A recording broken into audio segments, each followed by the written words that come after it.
Kita mulai ya. Assalamualaikum warahmatullahi wabarakatuh. Bismillahirrahmanirrahim. Alhamdulillahi rabbil alamin. Wa bihi nasta'inu ala umurid dunya waddin. Wassalatu wassalamu ala asyrafil anbiya'i wal mursalin. Sayyidina wa habibina wa syafi'ina wa qurrati a'yunina wa maulana Muhammadin wa ala alihi wa ashabihi wa dzurriyyatihi ajma'in, amma ba'd. Asyhadu an la ilaha illallah wa asyhadu anna Muhammadar Rasulullah wa ufawwidu amri ilallah. Innallaha basirum bil ibad. Hasbiyallahu la ilaha illa huwa alaihi tawakkaltu wa huwa rabbul arsyil azim. Qala Allahu ta'ala fi kitabihil karim hikayatan an nabiyillahi Musa alaihi salam. Rabbi syrah li sadri wa yassir li amri wahlul 'uqdatam min lisani yafqahu qawli.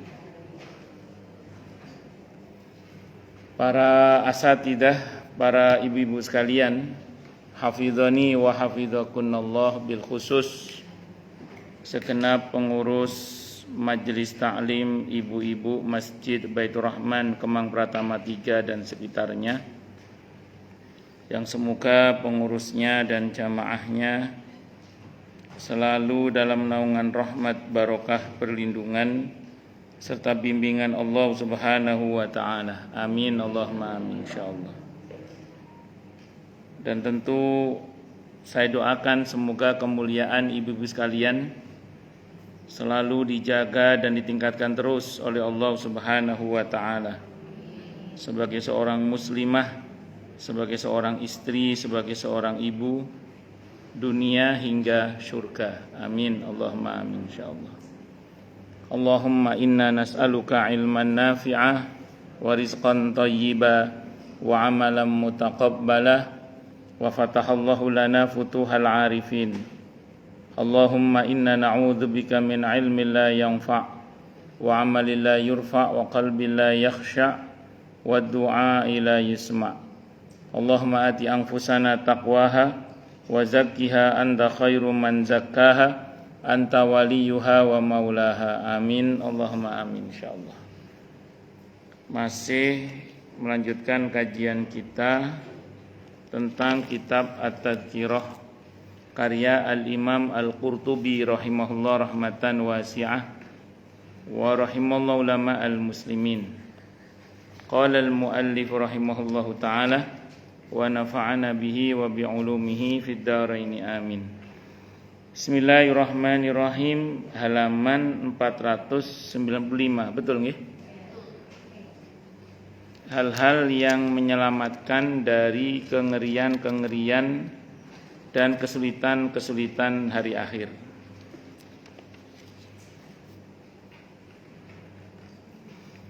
Menurut riwayat Muslim, ini diantara saja ya, kalau kita bicara amalannya pastinya banyak, tapi ini diantara saja. Artinya kita bisa mengamalkannya aja udah bagus ya, kira-kira gitu. Kayak yang sering saya sampaikan itu ada 5 hal yang kalau kita amalkan insya Allah kita akan dimudahkan dalam hisab itu. Itu kan paling tidak lah 5 itu. Kalau kita rinci banyak. Tapi kalau 5 itu bisa kita amalkan dengan baik insyaallah. Insyaallah. Menurut riwayat Muslim dari Abi Hurairah radhiyallahu anhu, beliau berkata, sabda Rasulullah Muhammad sallallahu alaihi wasallam. Apa kata beliau? Ini dalam hadis Sahih Muslim, hadis nomor 2699. Barang siapa menghilangkan salah satu kesusahan di dunia dari seorang muslim, maka Allah akan menghilangkan darinya salah satu kesusahan di hari kiamat. Jadi barang siapa yang menghilangkan satu kesulitan atau kesusahan, kesedihan dari seorang muslim di dunia ini, maka satu kesusahan atau kesedihan, kesulitan di akhirat akan dihilangkan nanti. Artinya semakin sering dan semakin banyak kesulitan-kesulitan kaum muslimin yang kita bantu untuk menjadi tidak sulit lagi, menjadi punya jalan keluar, punya solusi, syukur-syukur bisa produktif setelah kita bantu kebaikannya, maka hal itu akan membuat kita insya Allah pada setiap kesulitan yang kita bantu dari orang lain itu, yang kita bantu untuk orang lain itu maksud saya, maka kita akan mendapatkan untuk kita aneka kesulitan kita dihilangkan oleh Allah, terutama nanti pada hari kiamat. Kalau di hadis yang sama sebenarnya di riwayat Muslim maksud saya, bahkan Allah akan mudahkan urusannya dunia akhirat. Gitu, Allah akan mudahkan urusannya dunia akhirat. Makanya kalau kita baca di hadis yang lain masih Sahih Muslim juga, maqal Nabi bersabda, wallahu fi aunil abdi ma kanal abdu fi auni akhi. Allah itu senantiasa membantu hambanya selagi hamba itu peduli membantu saudara. Jadi kalau kita selagi peduli membantu saudara kita, maka selama itu pula kita insya Allah akan diberikan aneka kemudahan-kemudahan oleh Allah Subhanahu wa ta'ala. Sebentar.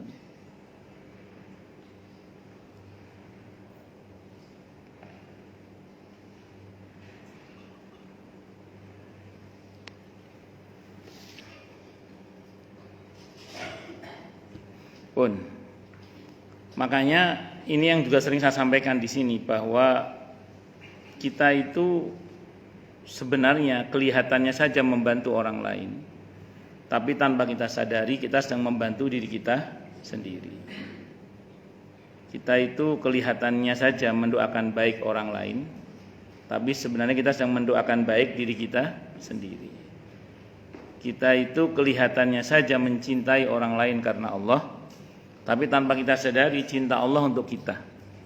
Itu kelihatannya saja kita ke orang lain, tapi semua itu kembali kepada kita.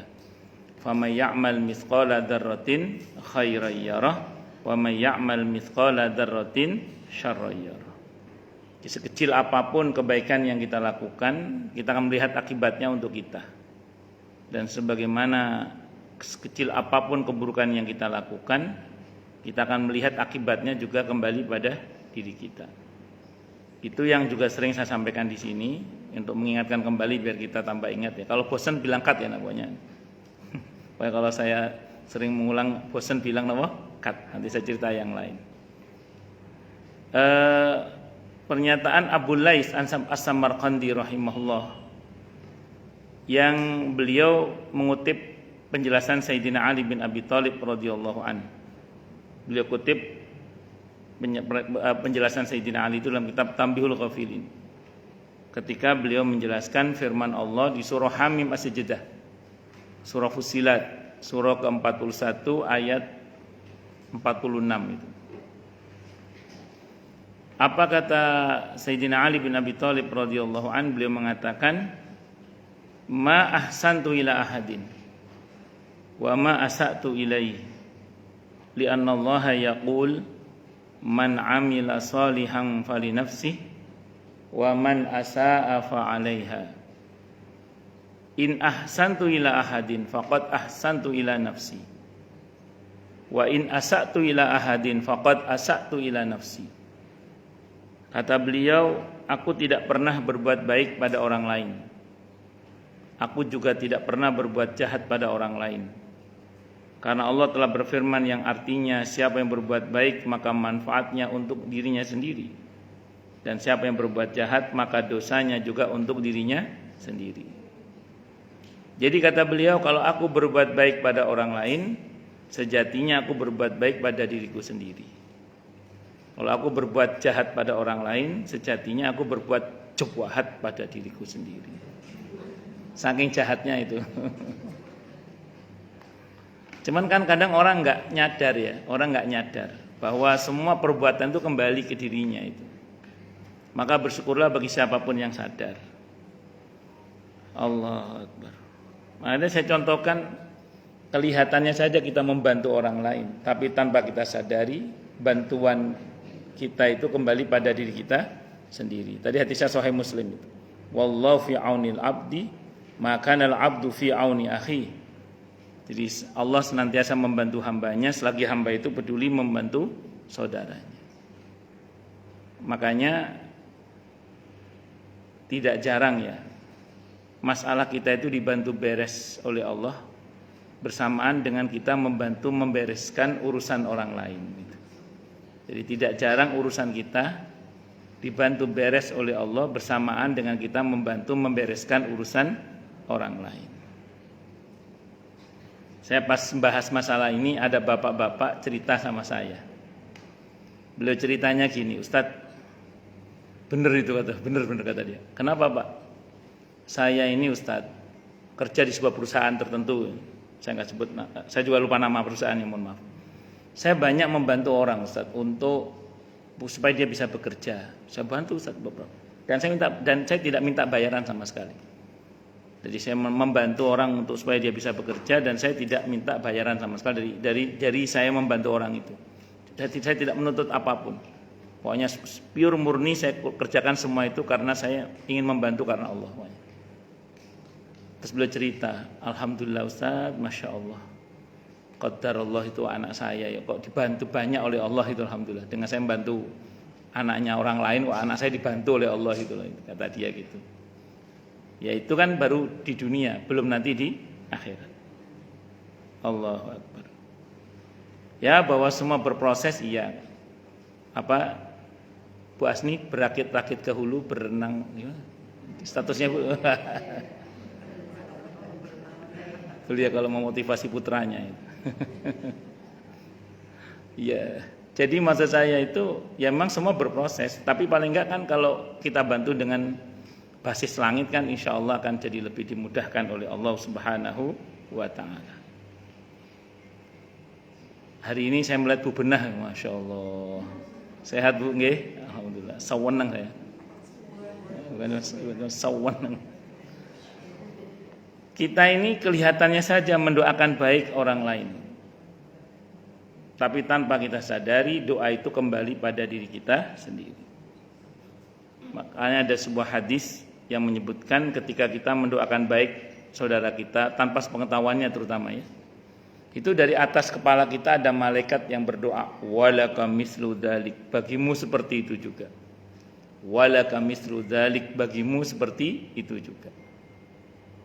Jadi ini kalau kita bicara sunatullah ya, bisa jadi, ini bisa jadi hal-hal baik yang terjadi pada kita hari ini adalah karena kita pernah mengharapkannya terjadi pada orang lain. Jadi bisa jadi, semua tentu karena Allah ya, tapi secara sunatullah maksud saya, bisa jadi hal-hal baik yang terjadi pada kita hari ini adalah karena kita pernah mengharapkannya terjadi pada orang lain.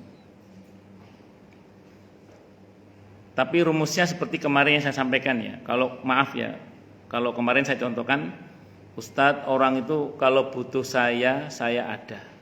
Tapi saya pas butuh orang nggak ada Ustadz. Kan mungkin ada yang pernah mengalami ya. Itu yang pernah dialami oleh Siti Aisyah radhiyallahu anha. Orang kalau datang ke Siti Aisyah radhiyallahu anha, beliau selalu ada untuk membantu dengan izin Allah tentunya. Tapi beliau pernah mengalami satu kondisi di mana beliau saat difitnah oleh orang-orang munafik itu, nggak ada satupun yang bisa menolong beliau, bahkan suaminya yang Nabi dan Rasul sallallahu alaihi wasallam, termasuk juga ayahnya Abu Bakar As-Siddiq radhiyallahu anhu, tidak bisa bantu. Apa kata Siti Aisyah radhiyallahu anha yang inti riwayatnya adalah, kalau kalian tidak bisa membantu saya, berarti Allah langsung yang akan bantu saya. Itu yang dipakai kaidah oleh Imam Syafi'i, bahwa kalau kalian tidak mendapati di muka bumi ini satupun orang yang menolong kalian, yakinlah bahwa Allah langsung yang akan menolong kalian. Itu husnudzan kepada Allah. Husnudzan kepada Allah. Tapi kita ngomong begitu, perbuatan kita harus cocok dengan pertolongan Allah. Gak ada yang nolong, ternyata selama ini dia judes, sombong, songong, kurang ajar, misalnya naudzubillah cari dalil. Ya mesti aja nggak ada yang nolong. Selama ini kalau bicara nggak ada filternya, misalnya. Kan ada orang kalau ngomong asal mangap itu nggak ada filternya. Asbun. Nah, jadi harus dicocokkan dulu. Nah, kalau tadi saya ulang, ya tadi orang kalau butuh saya ada Ustaz. Pas kira saya butuh orang nggak ada orang. Itu jangan baper, jangan suudzon sama Allah. Husnudzon mode on pokoknya. Baik sangka sama Allah bahwa kita berkeyakinan kalau tidak ada satupun makhluk di muka bumi ini yang bisa menolong kita, berarti insya Allah Allah langsung yang akan menolong kita. Ngoten nggih? Nah, itu diantaranya. Nah, demikian juga ketika kita tadi saya contohkan mencintai orang lain. Tampaknya saja kita mencintai orang lain, tapi tanpa kita sadari cinta Allah akan kembali pada kita. Jadi saya ulang, tampaknya saja kita mencintai orang lain, tapi tanpa kita sadari cinta Allah untuk kita. Ada dalam hadis Sahih Muslim, ketika ada seseorang yang datang ke satu kampung, Allah itu satu malaikat untuk menghadang orang itu. Ini ada dalam hadis Sahih Muslim, ini mafhum riwayat ya. Kata malaikat itu yang nyamar jadi manusia, Anda mau kemana? Kata orang itu, saya akan mengunjungi saudara saya di kampung ini. Apakah ada kepentingan duniawi yang Anda harapkan? Tidak. Saya ingin menemui saudara saya ini lebih kepada semata karena saya mencintainya karena Allah. Terus malaikat itu mengatakan, saya utusan Allah. Saya diperintah oleh Allah untuk memberitahu Anda bahwa Allah mencintai Anda sebagaimana Anda mencintai saudara Anda karena Allah. Nah, itu seperti itu. Jadi kita ini kelihatannya saja mencintai saudara kita karena Allah, tapi tanpa kita sadari cinta Allah untuk kita. Ini yang saya sering bilang di sini Bu ya. Mudah-mudahan kita termasuk yang itu Bu ya. Yang saling mencintai karena Allah, bertemu karena Allah, berpisah juga karena Allah. Ya kalau enggak karena Allah, karena apa lagi? Enggak ada apa-apanya ini. Kalau saya ada apa-apanya kalau saya. Tapi semoga kita karena Allah semuanya Bu ya. Amin. Allahumma amin insyaallah. Mana kuat berpanas-panasan di jalan raya menghadiri pengajian Maulid itu kalau enggak karena Allah itu. Oh, ini semacam semua itu karena apa Bu? Karena Allah. Semuanya karena Allah. Oh, lanjut. Jadi saya ulang, semua kembali pada diri kita sendiri. Dah, kalau Ibu sudah paham itu, sudah enggak usah khawatir, tebar kebaikan sebanyak-banyaknya sudah. Akan ada masa di mana kita akan panen, insya Allah. Mungkin tidak sekarang, tapi akan ada masanya itu, insya Allah. Udah berbuat baik saja karena Allah. Termasuk nanti di akhirat, terutama nanti di akhirat. At-Tirmidzi Al-Hakim. Terus kalau kita udah tahu ini, berarti nggak usah berharap apresiasi dari makhluk, ya. Makhluk mau merespon, nggak merespon, mau mengapresiasi atau nggak mengapresiasi, wis sak karepmu, gitu aja. Terserah udah. Kita fokus pada balasan dari Allah Subhanahu wa taala. Karena kadang dalam kehidupan sehari-hari kita itu ujiannya antara lain bagaimana Bu? Kadang ada orang yang ada anak itu begitu berbakti tapi baktinya gak dianggap sama orang tuanya itu ya ada. Malah kadang yang nyebelin itu bagi anak yang lain apa? Anak yang agak-agak malah disayang kadang itu. Nah, itu diantara cobaan itu. Agak-agak ya agak-agak pokoknya. Kadang, ya itu cobaan. Tapi bagi anak yang berbakti nggak peduli. Urusan saya bukan sama orang tua saya, urusan saya sama Tuhan saya. Yang penting kita berbakti aja. Pernah ada ibu-ibu itu ngomong ke saya saya sampai kasihan sama suami saya Ustadz. Karena begitu berbaktinya sama ibunya, tapi sama ibunya itu dimarahi terus, pokoknya di mata ibunya itu salah terus dia itu. Sementara ya tadi anaknya yang agak-agak malah disayang gitu. Jamaah saya itu cerita ke saya tentang suaminya itu, saking kasihannya itu. Suami saya itu Ustadz, kalau ibunya minta dibelikan baju, itu nggak tanggung-tanggung dibelikan 5, 10 gitu. Daster maksudnya itu. Kalau ibunya minta duit itu, tapi ini bener, ini cerita jamaah saya begitu emang. Tapi kayaknya sih daster kayaknya, tapi saya nggak tahu. Kalau minta uang itu saat dompetnya dikeluarin, udah silakan mama ambil, terserah mama ambil berapa. Dikeluarin dompetnya suruh ambil sendiri karena yang di dompet nggak banyak memang. Yang banyak itu di ATM-nya. Iya. Tapi enggak, maksud saya itu ya untuk ukuran orang tua seneng lah dikasih begitu itu.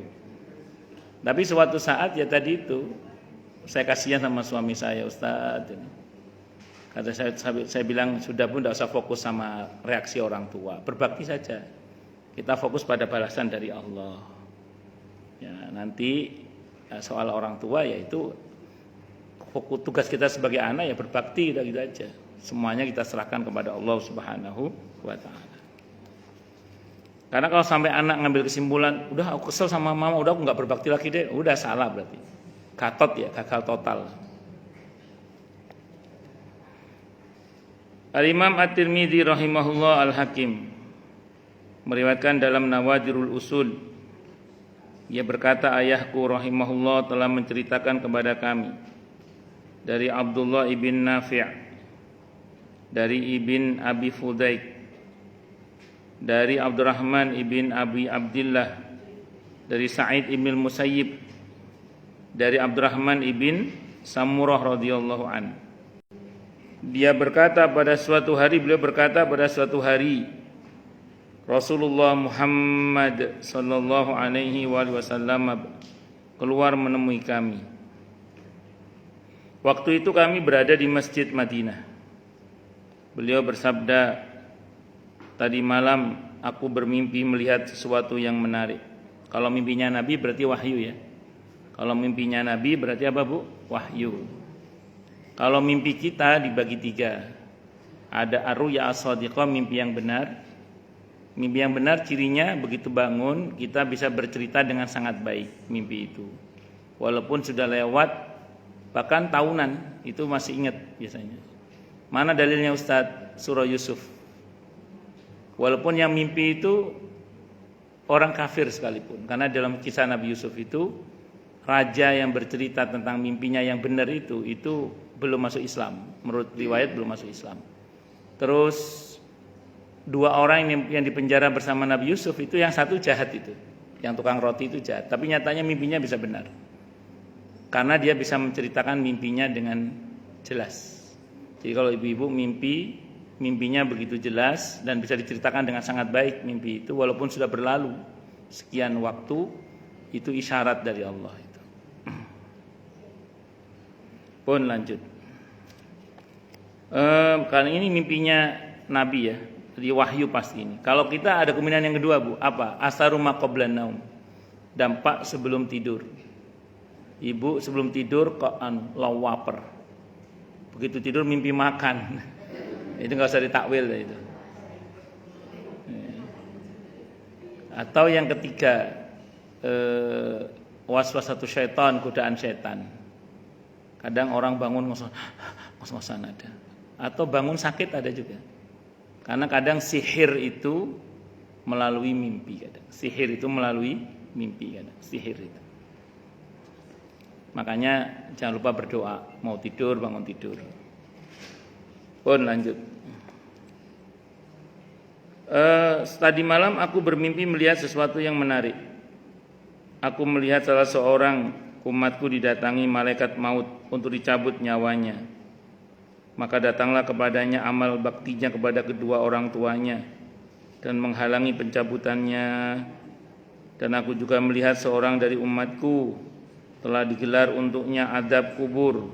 Maka datanglah kepadanya wuduknya, lalu dia diselamatkan olehnya dari adab itu. Dan aku melihat lagi seorang dari umatku dikerumuni setan-setan. Maka datanglah kepadanya zikirnya kepada Allah, lalu dia diselamatkan olehnya dari kerumunan mereka. Dan aku melihat dari umatku telah dikerumuni para malaikat adab. Maka datanglah kepadanya salatnya, lalu dia diselamatkan olehnya dari tangan mereka. Dan aku melihat seorang dari umatku menjulurkan lidahnya kehausan setiap kali dia datang ke telaga, Dia diusir maka datanglah kepadanya puasanya, lalu puasa itu memberinya minum sampai puas.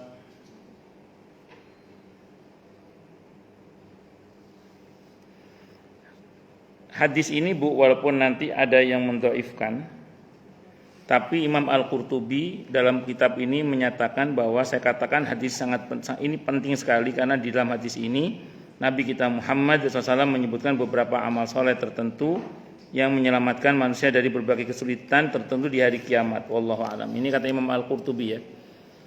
Saya mau terangkan dulu Bu. Ini biar kita nggak salah paham, karena banyak di antara kita itu kadang begitu dibaca hadisnya dhaif langsung dibuang. Itu salah. Yang betul adalah kadang hadis yang dhaif itu dhaif menurut siapa tapi tidak menurut siapa. Ini di catatan kaki yang mendhaifkan itu Syekh Albani rahimahullah, tapi yang membela Imam Al-Qurtubi rahimahullah. Ya berarti hadis ini nggak ada masalah. Karena masih ada yang membela. Dan kalaupun misalnya Bu ya, hadis ini dhaif lah misalnya ya, dhaif betul misalnya. Maka ini catatan pentingnya Bu. Jumhur ulama, mayoritas ulama itu masih menggunakan hadis yang dhaif selama satu tidak bertentangan dengan hadis yang sahih. Yang kedua, selama bukan masalah halal haram. Gitu. Dan selama perawinya tidak fasik. Ini perawinya enggak fasik ini. Jadi standarnya masih bisa dipakai. Seandainya dhaif ya. Tapi dalam riwayat ini saya ulang tadi, hadis ini memang didhaifkan oleh Syekh Albani rahimahullah, tapi dibela oleh Imam Al-Qurtubi rahimahullah. Berarti hadis ini enggak ada masalah karena masih ada ulama yang membenarkan riwayat ini. Selebihnya wallahu alam bisawab. Saya akan terangkan satu persatu karena panjang riwayatnya itu sampai halaman 497. Saya mau terangkan satu persatu dulu aja. Kata Nabi dalam hadis ini auqamaqal, ini mafhum riwayat ya. Ada orang yang akan dicabut nyawanya tapi dihalang-halangi oleh pahala berbaktinya kepada kedua orang tua.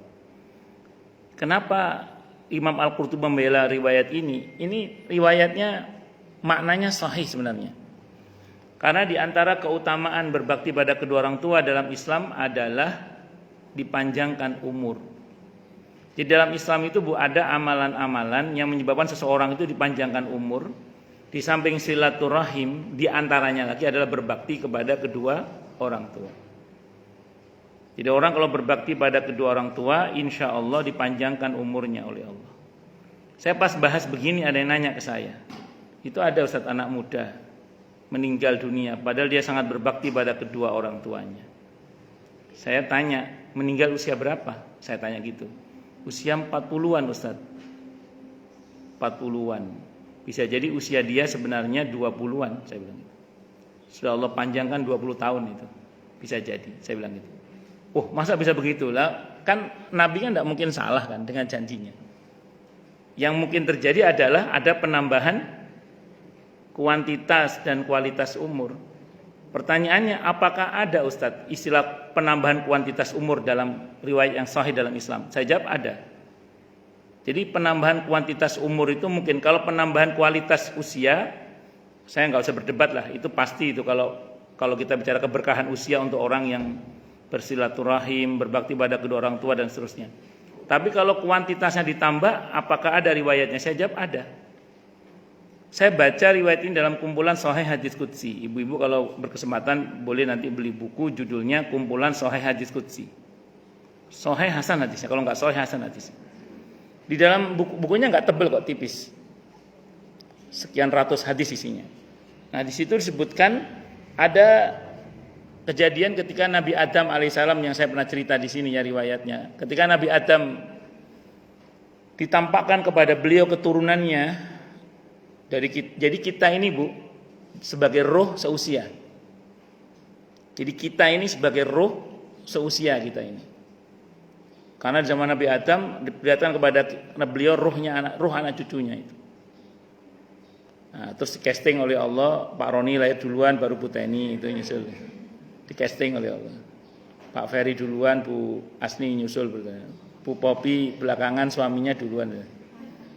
Jadi itu sudah Pak Masri duluan, Bu Linda nyusul. Pokoknya itu apa namanya di casting oleh Allah. Tapi jangan nanti terus ketemu sama suami, Mas kita hasil casting loh ya. Nah, Nabi Adam itu ketika melihat keturunannya semuanya dalam bentuk roh itu saat itu, dan sudah ada nama, Bu. Jadi kita ini di zaman roh sudah ada nama. Cuman problemnya apakah nama kita di alam roh itu kepakai sampai kita sekarang ini. Makanya kan ada beberapa orang itu yang gak cocok namanya. Ada yang orang dulu orang tua bilang kaboten jeneng, coba diganti namanya itu. Itu mengganti nama itu kalau memang artinya kurang bagus, itu sunnah sebenarnya. Karena tidak kurang dari 600 sahabat menurut sirah yang pernah saya ngaji itu ya. Itu diganti namanya, baik itu tempat maupun sahabat, namanya diganti oleh Rasulullah Muhammad sallallahu alaihi wasallam karena artinya buruk itu artinya. Nabi Adam tertarik pada Nabi Daud saat itu. Kata Nabi Adam, ini bagus siapa ini ya Allah? Itu Daud, kata Allah. Itu keturunanmu namanya Daud. Kata Allah, umurnya pendek, cuma 40 tahun.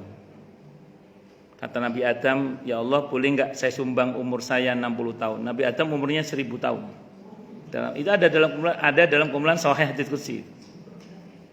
Nabi Adam usianya berapa? 1000 tahun. Disumbang berapa, Bu? 60 tahun oleh Nabi Adam. Kata Allah boleh.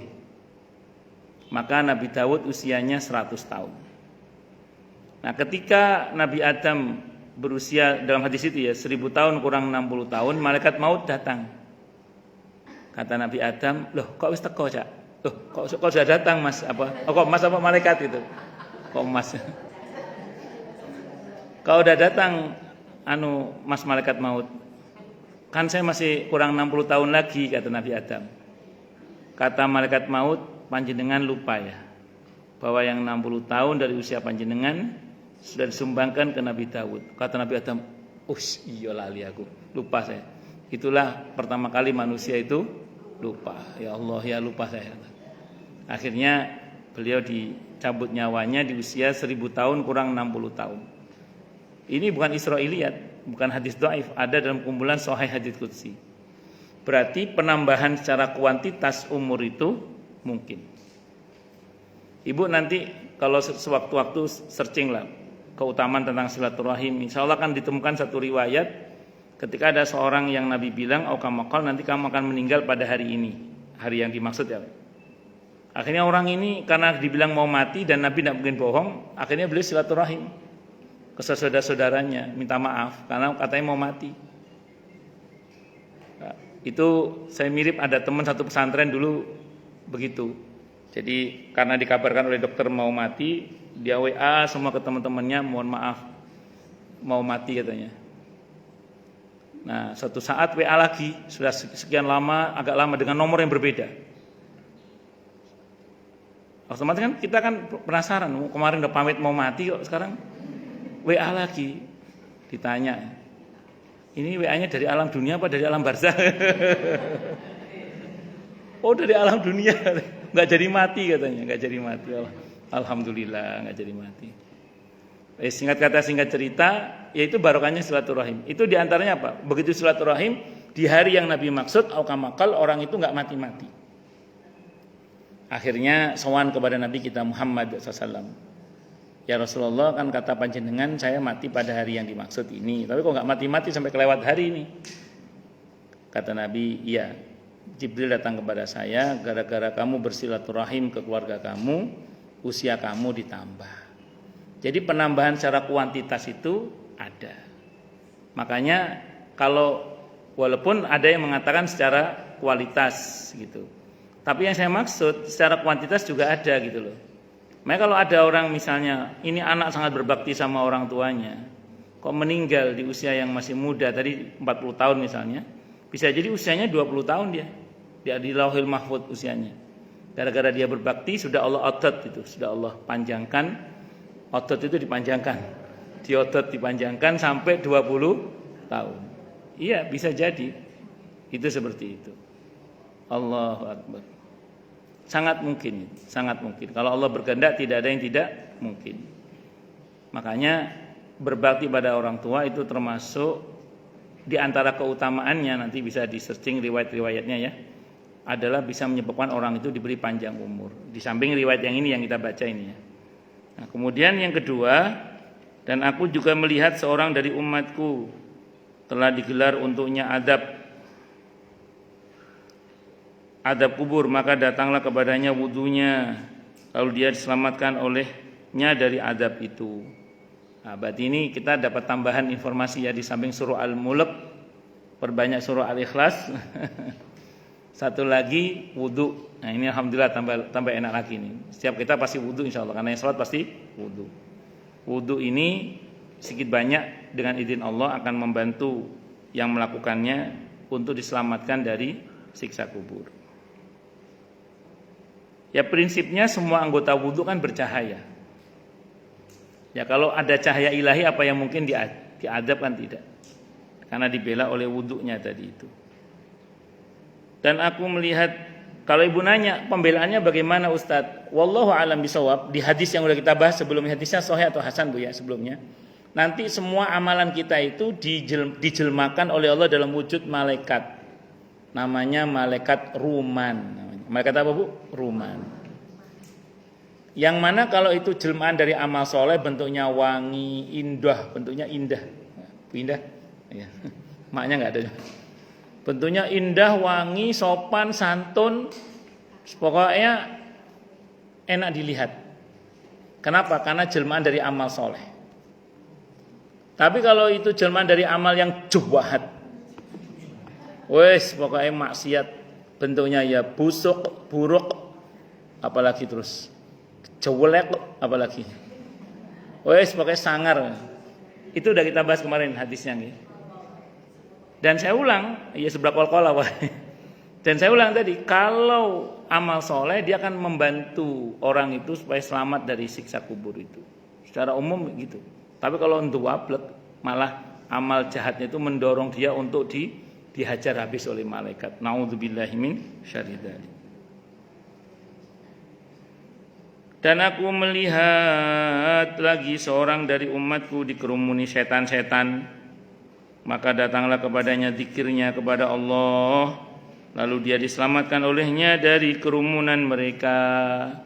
Perbanyak zikir, doa, wirid, supaya setan tidak bisa menggoda kita atau mengganggu kita. Karena wa may ya'shu an dzikri rahman nuqayyid lahu syaitanan fa huwa lahu qarin.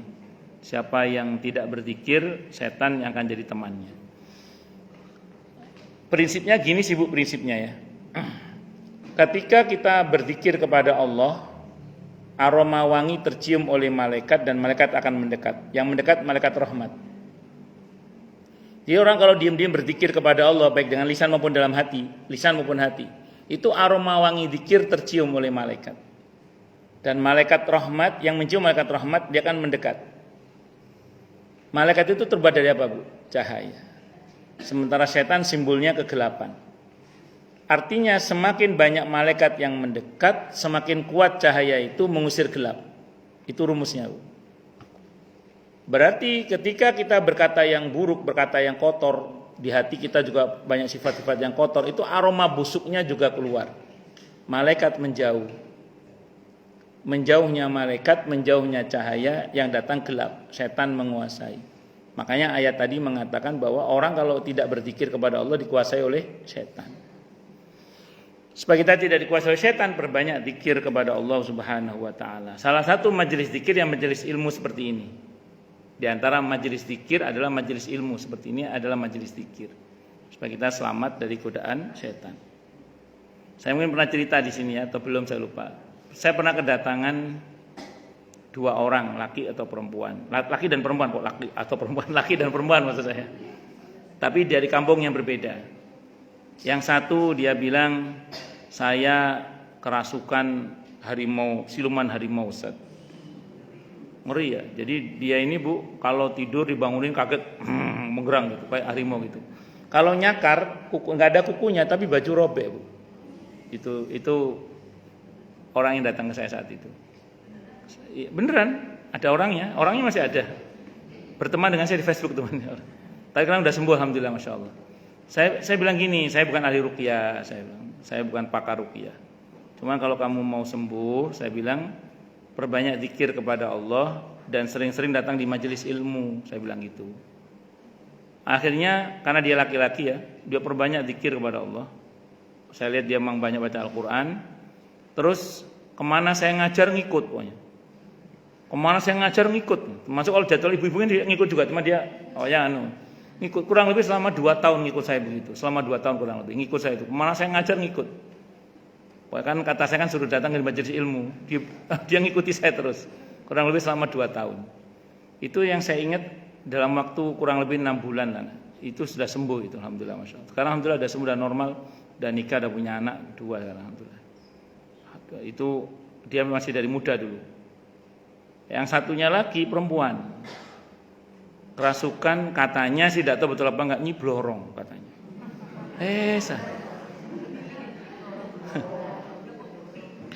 Iya katanya nggak tahu betul apa enggak, saya nggak tahu. Saya sama jawaban saya bukan ahli ruqyah, saya bilang saya nggak ngerti, saya bilang.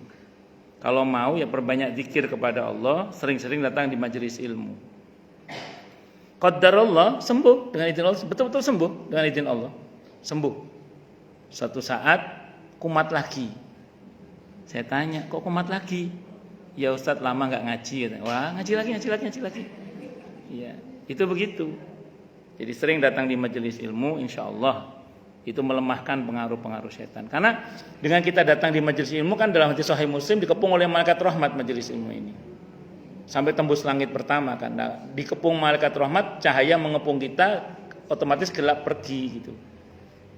Itulah kenapa kita hadir di majelis ilmu, di majelis zikir.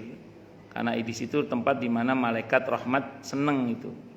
Nah, kalau malaikat rahmat turun, rahmat Allah juga turun. Itu seperti itu. Dan aku melihat seorang dari umatku telah dikerumuni para malaikat azab, maka datanglah kepadanya salatnya, lalu dia diselamatkan olehnya dari tangan mereka. Dengan salat, insya Allah kita akan diselamatkan dari azab. Karena salat itu merupakan tiang agama, dan salat ini bagian dari hal yang dapat mendatangkan rahmat. Karena orang yang masih salat, kata Nabi, dia dalam jaminan Allah. Kalau dia sudah tidak salat, Allah enggak jamin lagi. Saya kira ini Bu yang bisa saya sampaikan. Semoga bermanfaat. Insyaallah kita teruskan di pertemuan yang datang lanjutan hadis. Cukup masih panjang itu hadisnya. Oke, wallahu a'lam bishawab. Baik, silakan Bu yang mau tanya, protes, marah boleh silakan. Nggih. Nggih, terus? Nggih. Izin minum dulu nggih.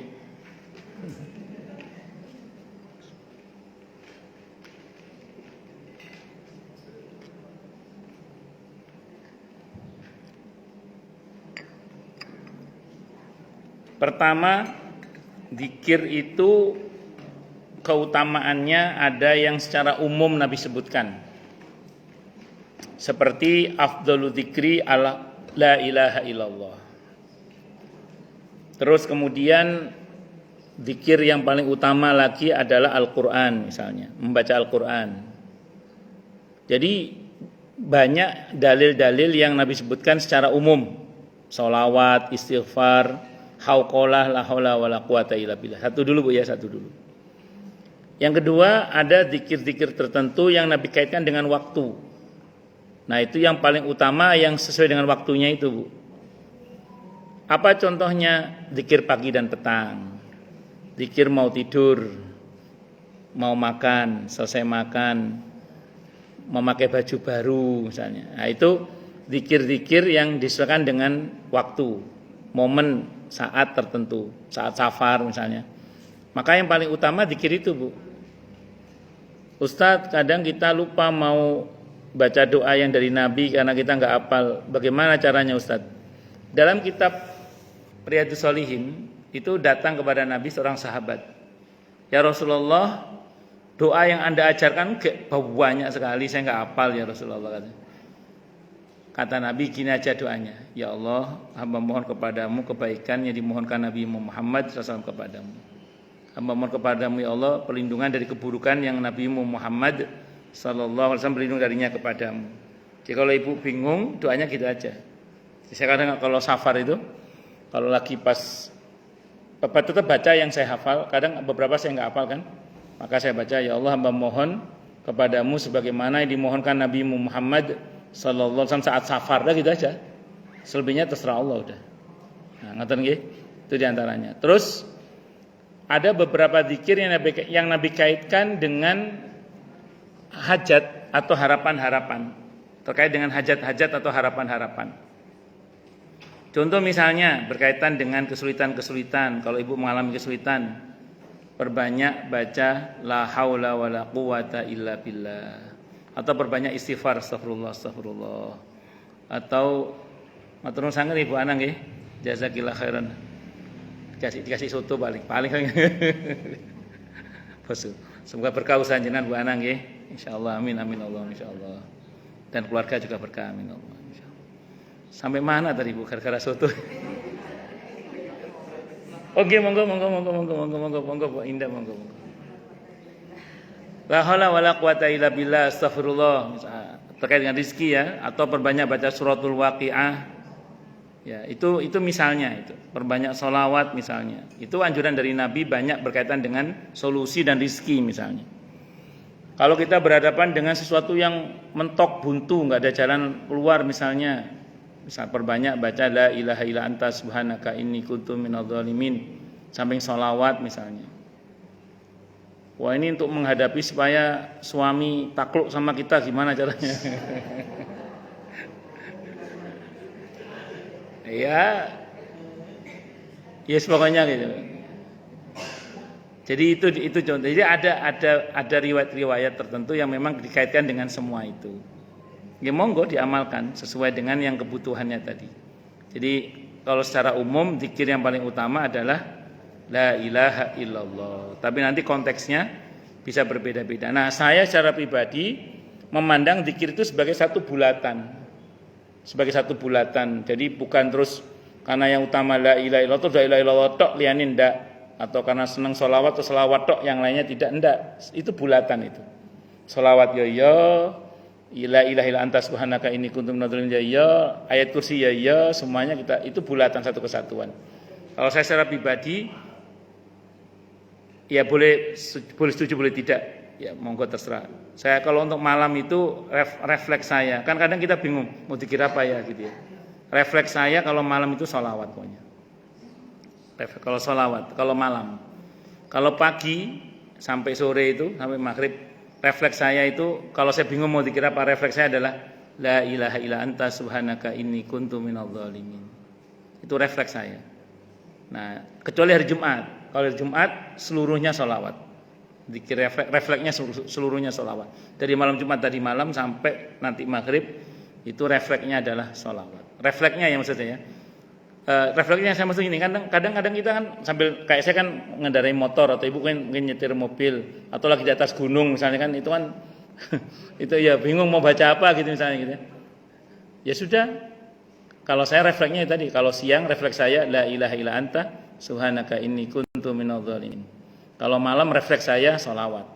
Saya lebih suka sholawat itu sholawat barokah itu. Allahumma sholli wa sallim wa barik.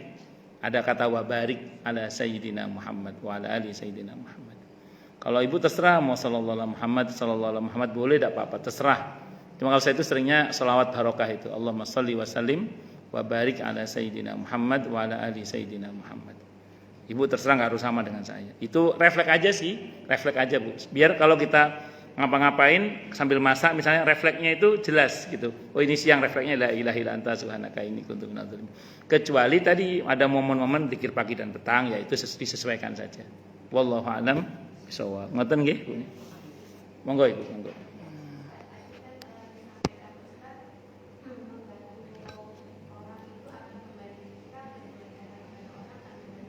Betul.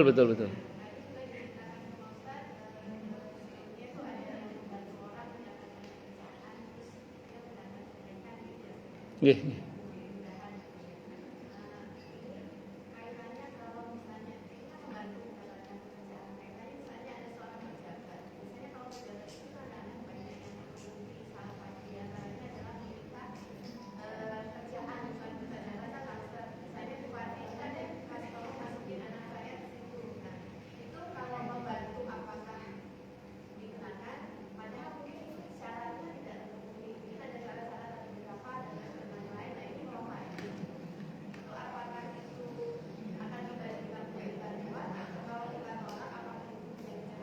Bagus, bagus, bagus.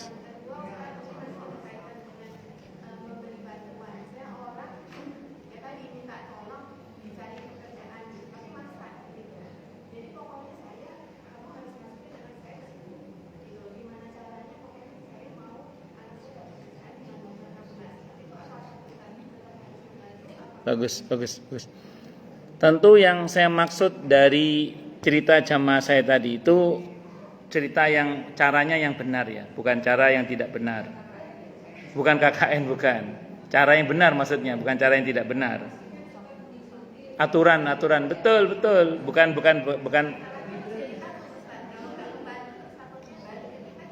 Oh enggak, kita bantu aja sesuai dengan arahan aja, sesuai. Misalnya gini, kan kalau ada ordal, kalau ada orang dalam, paling kan tahu informasi.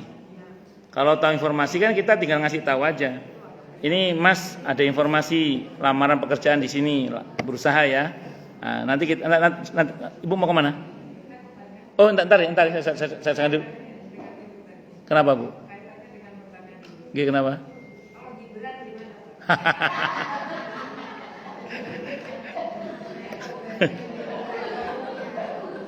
Enggak, saya mau teruskan dulu ya. Oke, baik.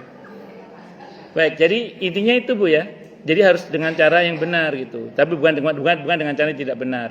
Makanya yang saya maksud tadi itu dengan cara yang benar. Nah, tadi paling enggak kita ngasih informasi gitu. Ya, paling tidak kan gini Bu. Kalau ada kita sebagai orang dalam, orang yang kita bawa dengan cara yang benar tadi itu paling enggak kan enggak dipersulit itu loh. Kan ada mohon maaf ya, ada sebagian orang kan yang kadang bermain di situ itu. Paling enggak kalau kita membantu kan dia tidak akan dipermainkan. Tapi kita tetap ngomong, tapi penuhi semua persyaratan ya. Saya nggak bisa bantu kalau tidak penuhi persyaratan. Harus apa? Harus sesuai. Dan kita tidak secara zalim menyingkirkan orang lain juga. Maaf ya, kan ada kejadian itu. Sudah diterima lamaran pekerjaannya, sudah wawancara, sudah nyatakan besok kerja. Sudah besok kerja itu loh, malamnya ditelepon. Maaf Mas, nggak jadi ya karena keponakan Dirut nitip keponakannya, udah nggak jadi. Nah ini zalim, nggak boleh kalau begitu. Karena sudah ada yang diterima, sudah ada yang layak, tiba-tiba Dirutnya akhirnya telepon, maaf Mas nggak bisa lanjut kerjanya karena Dirut nitip keponakannya misalnya. Iya. Ya beda bab kalau itu. Beda kan dia dipaksa oleh sistem. Yang zalim ya Dirutnya. Itu seperti itu. Makanya yang saya maksud tadi itu tetap harus menggunakan koridor yang benar, itu seperti itu. Dan bukan pencitraan juga. Karena ada sebagian orang itu sok-sok jalur yang umum tapi ternyata kan terus di-upload di media untuk pencitraan supaya dia lolos jadi gubernur misalnya kan ada saja. Nah, tentu tidak harus yang tulus memang membantu. Itu satu. Yang kedua tadi apa tadi, Bu? Ya kita jangan mau dipaksa.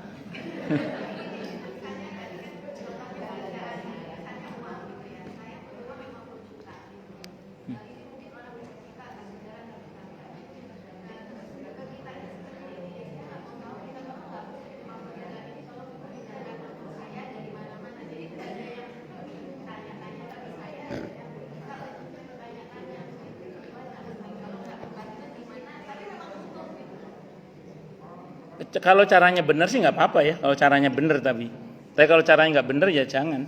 Itu aja. Kalau memang ibu bisa membantu dengan cara yang benar, nggak apa-apa, silahkan aja. Tapi kalau ibu tidak bisa membantu dengan cara yang benar, sebaiknya jangan. Nggak usah. Jadi tidak selalu membantu itu baik sih. Tidak selalu membantu itu baik. Ya semua kembali pada kompetensi. Lagi pula kan kalau dipaksakan itu akan jadi beban bagi si anak itu. Okay. Kalau mengenai pertanyaan ibu, saya nggak usah jawab ya. Allah a'lam bishawab. Iya. Nggih monggo yang lain. Nggih monggo Bu Asni. Nggih monggo. Nggih.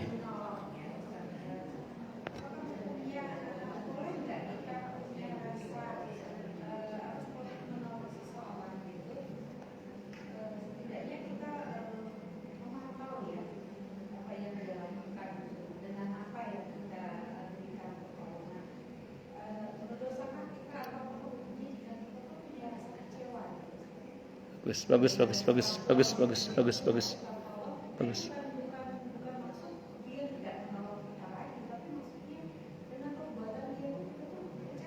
Ya, saya paham. Nggih. Nggih. Jadi gini, setiap orang ketika beramal kan tentu pasti pengen kalau apa yang dilakukan itu kebaikannya produktif, sehingga pahala terus mengalir untuk kita kan. Harapan kita kan begitu. Harapan kita orang yang kita bantu ini betul-betul menjadi pribadi yang baik, yang bermanfaat, yang bawahnya bla bla bla. Nah, kalau untuk itu kemudian kita memperhatikan yang bersangkutan, tentu dengan tujuan mudah-mudahan bisa sambil mengarahkan dan menasihati kalau ada kesalahan misalnya gitu ya. Maka itu silakan, tidak ada masalah. Dan kalau satu saat misalnya dia mbalelo, dia berbuat sesuatu yang nggak benar dengan bantuan kita kecewa itu wajar, tapi jangan kecewa terkait dengan bantuan kita kepada dia karena itu sudah berlalu dan itu udah urusannya dengan Allah bukan dengan dia. Tapi kita patut kecewa dengan perbuatannya yang tidak sesuai dengan tuntunan syariat misalnya gitu. Iya. Nggih. Nggih.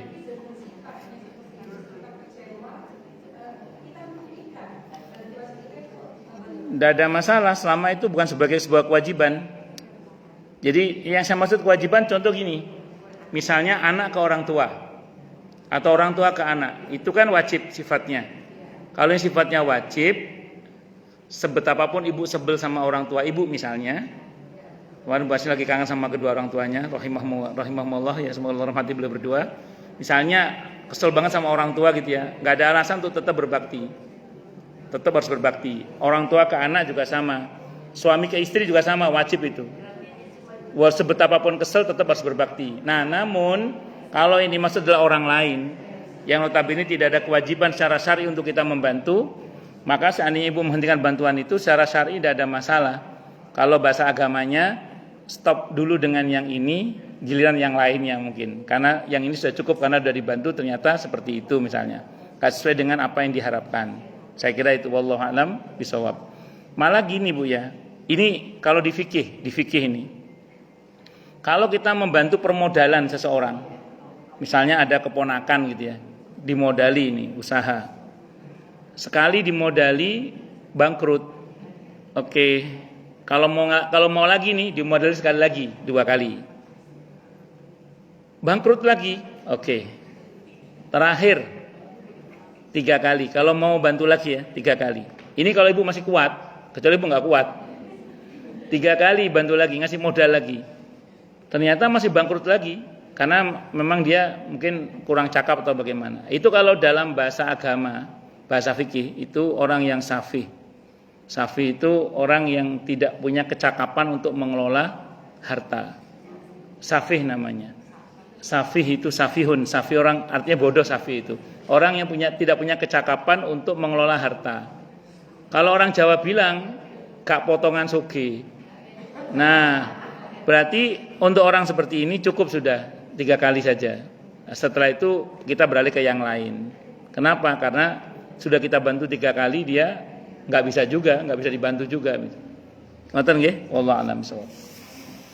Kecewa itu tidak apa-apa, asal memang kecewa kita jelas, bukan soal pemberian kita ke dia, tapi soal kenapa sikapnya seperti ini, nggak sesuai dengan tuntunan syariat lah misalnya atau apa. Tidak ada masalah kalau itu. Wallahu a'lam bishawab. Monggo Bu Linda. Nggih Bu, silakan. Misalnya seseorang mempunyai uang pada Nggih. orang lain misalnya. Nggih. Tapi dia berjanji bayarnya cepat. Jadi kan kita berutang uang. Setahu saya di zamannya pagi itu kan bisa dihitung dengan emas itu. Jadi kiranya nggak turun ya Pak Ustaz. Terus. Tiba-tiba dia lama bayarnya di Pak Ustaz sampai bertahun-tahun. Sehingga dicicil itu ada unsur kezaliman nggak di situ Pak Ustaz? Bagus. Yang pertama saya mau bicara rumus dasar dulu Bu ya. Ngutang uang dibayar uang, ngutang beras dibayar beras, ngutang emas dibayar emas. Jadi kalau dulu ngutangnya dia emas, bayarnya harus emas. Atau senilai dengan emas saat dikeluarkan saat itu berapa gramnya gitu ya. Jadi sekarang gram emas itu berapa sekarang harga itu otomatis naik. Tapi tidak boleh kalau begini Bu, ke ibu dia ngutang uang. Tuh bilang ini kamu ngutang emas ya, tapi ngasihnya uang tidak boleh. Tidak boleh. Tapi kalau dia ngutang emas pada saat itu, kembali harus emas. Saat itu emas harganya masih murah, 200.000 misalnya. Sekarang udah 2 juta atau berapa saya nggak paham.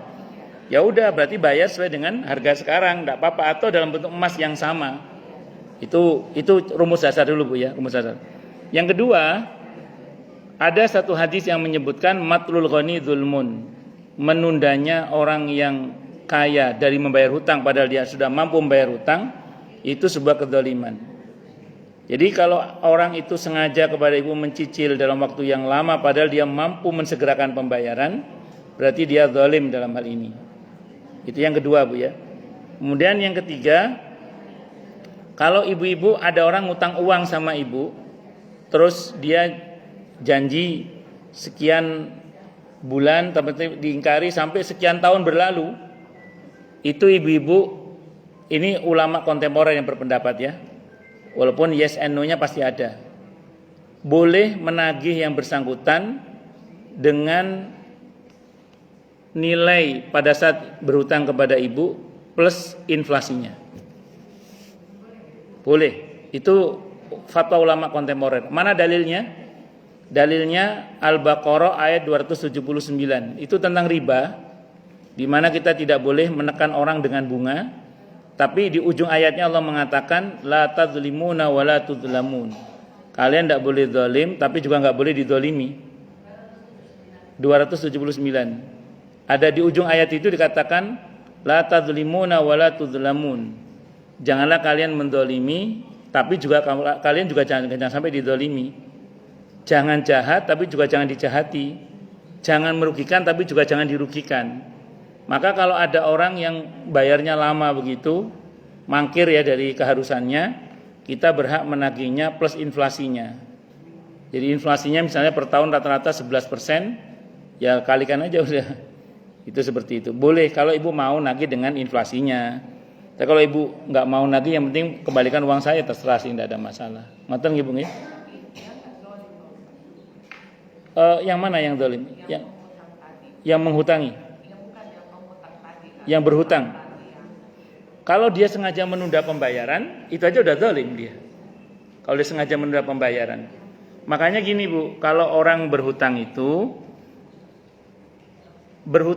boleh satu kalau dia punya kemampuan membayar. Dalam Islam haram seseorang itu berhutang sementara dia tahu dia tidak punya kemampuan membayar. Haram. Ada orang berhutang, dia tahu dia tidak punya kemampuan membayar, itu tidak boleh dalam Islam itu. Bahkan bisa ada matan haram, tidak boleh. Karena berkaitan dengan hak orang lain. Makanya ibu kalau mau ngutang harus punya kemampuan membayar. Kalau enggak boleh ngutang. Satu. Yang kedua, kalau berhutang harus diperjelas kapan bayarnya. Nanti ya saya bayar nunggu musim mangga, nggak bisa. Harus jelas kapan, sebulan, 2 bulan, 3 bulan, harus jelas gitu. Nah, kalau ibu mau ngomong apa adanya silahkan, tidak apa-apa. Saya belum bisa pastikan bayarnya, tapi kalau ada uang insya Allah saya bayar. Ya itu kembali pada yang menghutangi mau apa tidak, gitu aja. Itu sebabkan ada orang gitu ya. Ya ada orang WA ke kita, nanti saya ganti kalau saya ada uang misalnya. Ya silakan, kalau Anda percaya silakan, kalau enggak, tapi sebenarnya itu enggak benar itu. Harusnya jelas kapan. Makanya harus ada prediksi kapan kira-kira ada uang itu. Nah kalau di waktu yang dijanjikan sengaja tidak bayar padahal dia mampu, dia zalim. Terus kalau dia tidak mampu bagaimana? Datang minta maaf atau WA minta maaf. Bu, Jeng, mohon maaf ya, utang dagangan plastik kemarin belum aku bayar dulu misalnya gitu. Aku insya Allah ada uang 3 hari lagi misalnya. Ngomong aja apa adanya. Dimarahi Ustadz, konsekuensi. Yang namanya telat bayar dimarahi itu konsekuensi. Jadi ngoten nggih Bu Linda nggih. Wallahu a'lam bishawab. Nggih monggo Bu. Oke.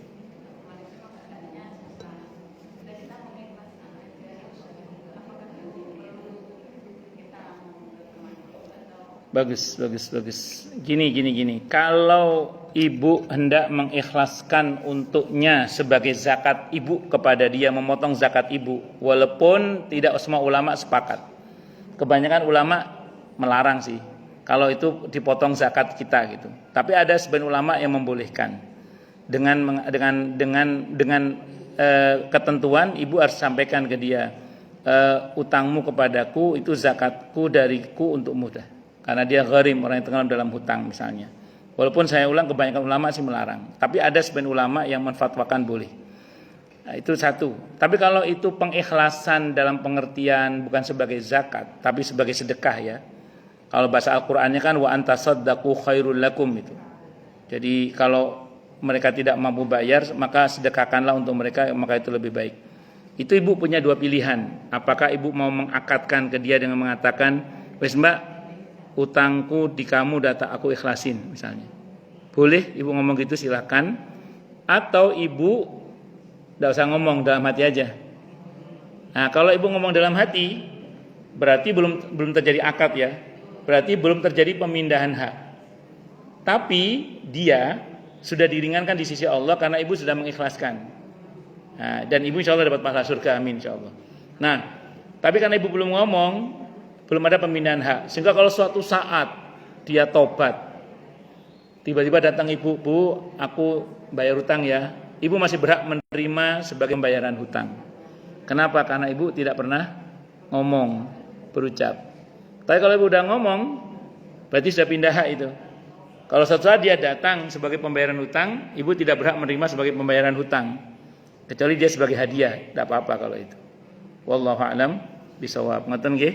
Jadi kalau sekedar sebagai sedekah nggak usah ngomong, nggak apa-apa. Dalam hati aja kita ikhlaskan. Wallahu a'lam bishawab. Ngoten nggih? Siapa dulu ini? Ada 3 ini. Yang lebih sepuh siapa, Bu Ratna? Ya dari sini dulu aja ya. Nggih. Nggih. Nggih, Bang. Kenapa?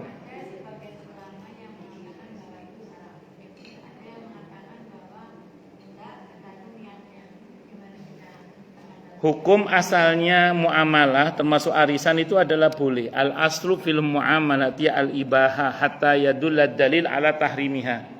Hukum asalnya muamalah termasuk arisan itu adalah boleh hingga ada dalil yang melarangnya. Apa yang menyebabkan terlarangnya muamalah termasuk arisan? Kalau dia mengandung satu maisir judi, yang kedua mengandung unsur gharar penipuan, yang ketiga mengandung unsur riba, yang ketiga mengandung unsur hal-hal yang batil. Selama unsur ini enggak ada, maka berarti aman, tidak ada masalah. Ngoten nggih? Wallahu a'lam. Bisa aja kalau arisannya normal, anggotanya normal, jelas, bukan tipe orang yang hilang-hilangan gitu ya. Dan dapatnya juga jelas misalnya, ya enggak ada masalah kalau itu. Ya, yang repot kan kalau ada yang sudahlah dapat yang pertama ngilang, akhirnya bandare nombok terus. Naudzubillah, itu kayak ngoten nggih saya kira. Nggih. Monggo Ibu sinten tadi? Nggih.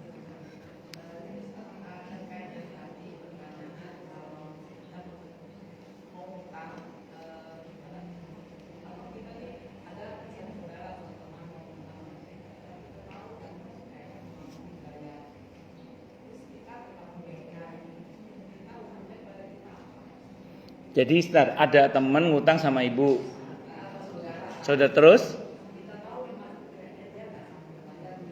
terus,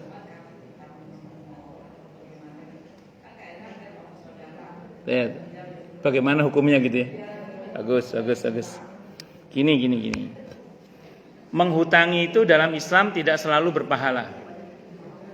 Dalam fikih kadang menghutangi itu juga berdosa. Kapan? Ketika kita tahu bahwa orang yang berhutang kepada kita ini memang gaya hidupnya besar pasak daripada tiang. Dia ini tipe orang yang memang gaya hidupnya itu gaji satpam, pengeluaran dirut. Jadi dia memang boros kehidupannya. Dan kalau ibu membantu dia dengan menghutangi, itu sama dengan ibu membantu dia dalam tindak keborosannya itu. Kalau ibu tahu begitu, maka menghutangi orang seperti ini bisa haram, bisa dilarang dalam agama. Tapi kalau ibu tahu betul dia nggak seperti itu dan memang dia lagi butuh, sekaligus ibu tahu bahwa dia tidak akan bisa bayar, maka silakan ibu tetap bantu dengan segala konsekuensinya, silakan, tidak ada masalah. Kalau dia urusan dia dengan Allah, urusan ibu adalah bantu dan ibu tetap dapat poin pahala insyaallah. Saya kira ngoten nggih. Wallahu a'lam bishawab. 1 menit lagi Bu Wiwi.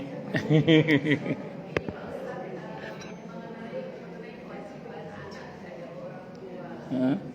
Itu kan memeliharanya, memberi nafkah, merawat ketika tua ya. Sakit tidak bisa Iya.